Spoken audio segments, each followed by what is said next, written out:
I think the shock of it, to be diagnosed with a brain tumour, especially as just over 2 years before that I was diagnosed with breast cancer, then to be told you have a brain tumour, that was a very big shock, and it did take me quite a while to get over that and to feel comfortable again, to feel myself again. I originally got involved in the brain tumour field because of my son, who was diagnosed 12 years ago, and he was diagnosed when he was turning 12, and he died when he was 13. Well, 7 years ago, I was diagnosed with a low-grade oligonucleoma. I've learned that there is a need out there for support. Like, just a simple conversation to normalise their experience. Well, as a carer, I have to fill several roles. I'm not only a husband, but I'm also a carer and a father, and also I facilitate a cancer support group as well. My mother had a brain tumour, so she was diagnosed when I was 16 years old with a low-grade brain tumour. She travelled that journey for almost 8 years and had a really good quality of life up until the end. So my role as a family member evolved throughout her journey, and unfortunately to her passing away. And it is a constant thing in the back of your mind that you're walking around with a brain tumour, because they only could take less than half out, and it's still there, and it's slowly growing and creeping, and it's a worry. And the frightening thing is when you have to go for your checkup, you have your MRI, and then you have to wait for the results, and it's a nervous time because you never know what you're going to be told.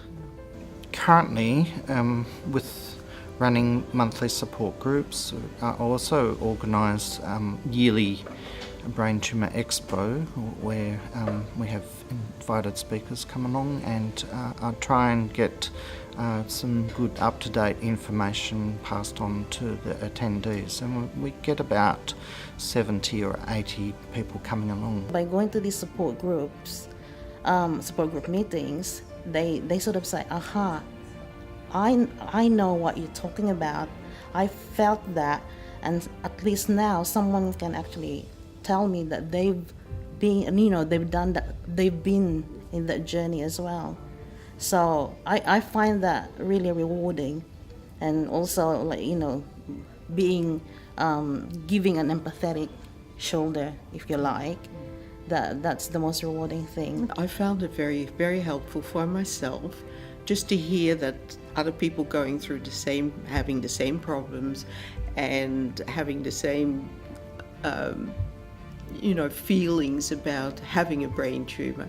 And then on the other hand, to be able to help new members or people that come along to ask questions that they didn't dare to ask the neurosurgeon because they thought it was a silly question. So that's where we're helpful as a support group. I can now look back and internalise it as a learning. So I've got a lot of learnings to how I deal with situations and how I can sympathise with other people, and look in step in other people's shoes, if you like, and put the carer's hat on, put the family member, put the patient hat on. And I've learned a lot of what could have been done better from communication as a family, more information from the doctors, see the value in patient support groups, because now I've attended them through BTAA. So it's made me think what I would have done different and how I can apply that to different situations now. So I'm a lot more calmer and less scared when I think back about the past. A lot of people, when they first are diagnosed, they get sympathy from their family and friends, but that's not really what they want. They need some positive encouragement that they can actually not only beat this disease, but to actually live a normal life.